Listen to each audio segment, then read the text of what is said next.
This is an extract from the Leader podcast by the Evening Standard. The whole thing is available on all major podcast providers. We are being more generous to businesses and places which have been under higher restrictions for longer. Rishi Sunak comes to the rescue of millions of people struggling through the pandemic with another multi-billion-pound package of support. Plus, there's some reprieve for London's struggling bars and restaurants. Our political editor, Joe Murphy, joins me. Joe, this is the fifth massive package to help get the economy through the pandemic. What was in today's announcement? Once again, the Chancellor's rushed on at the last minute in the end of a week that's been difficult for the government with a very big chequebook. So we've had three things today. We've had a huge increase in the wage subsidy from the government for people who are going part-time because they work for a business that's had a downturn due to COVID. And that really is an enormous subsidy now. The amount the employer will pay towards those non-working days goes down from a full third to just 5%. Now that is a saving of hundreds of pounds a week per employer, and it's very well timed because in 10 days' time the original furlough scheme will stop, and there were fears of tens of thousands, maybe millions of people aiming at a cliff edge of redundancies. But there's more. That goes to the whole country. But now there's something that is going to be of particular significance to London, which is a injection of cash for businesses in Tier 2 regions. This is of high COVID danger. And this is the people who have fallen between two stools because they've not been ordered to close bars and restaurants in London, but their trade has suffered such a cliff edge fall off that they're really not economic to work and keep on staff or keep open for some of them. And for these people, they can claim up to £2,100 per month, which can go towards their rent or towards their staffing bill. So combine that with the wage subsidy and you suddenly get what is a package that could keep a giant sector like London's hospitality sector open, or at least in a sort of healthier hibernation until the vaccine comes along and we can all get back to normal. And the third thing is doubling the grant for self-employed people. So it's 40% of their previous rough earnings for 3 months. There seems to be some clear winners there. Has anyone been left out? No, the biggest element is the wage subsidy, and that goes to the whole country. So no matter whether you're in Tier 1, Tier 2 or Tier 3, you're going to benefit from that.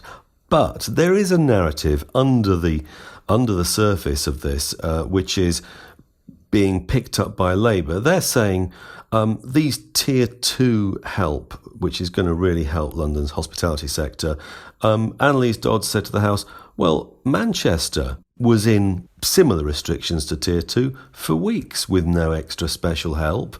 It's only when London, these rich southerners, as they're trying to brand us, needed extra help that suddenly it became available. Now, the Chancellor responded that was tribal point scoring. And of course, he has actually got an answer in the detail of the scheme. If you are in a place like Manchester, you can retrospectively claim that grant for the time that you were under Tier 2 style restrictions, the period before the word Tier 2 was even announced.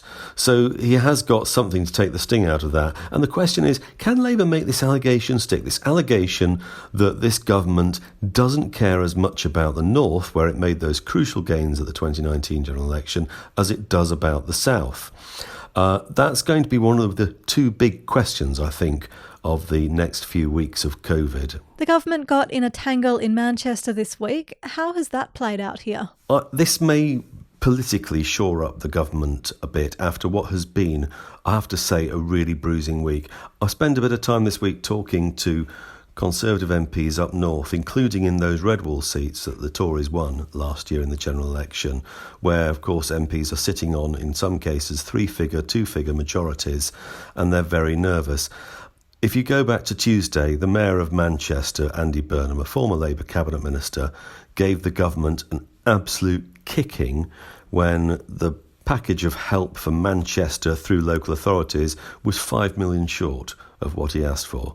To put that in context, a political debacle for the sake of £5 million, it's peanuts compared to the many billions that have been announced today and the 200 billions or so that were committed to in previous statements.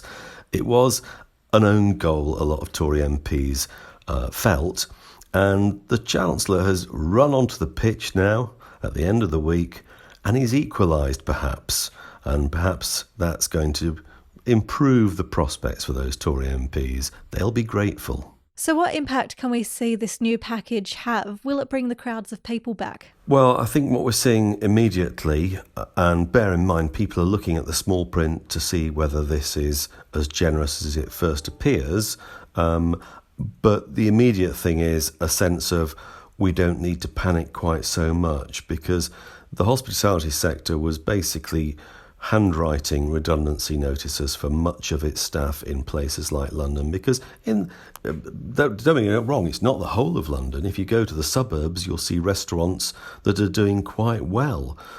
Certainly in areas outside London where households can still mix, they are doing very well.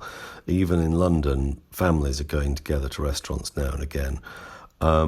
But in the centre of the city, that huge area that is normally alive with millions of well-heeled spenders and leisure seekers after work, that's becoming a bit of a ghost town. And this package doesn't bring the crowds back, but what it does do is potentially keeps the staff in their jobs and keeps the doors at least open for now, and perhaps ready to reopen in the spring.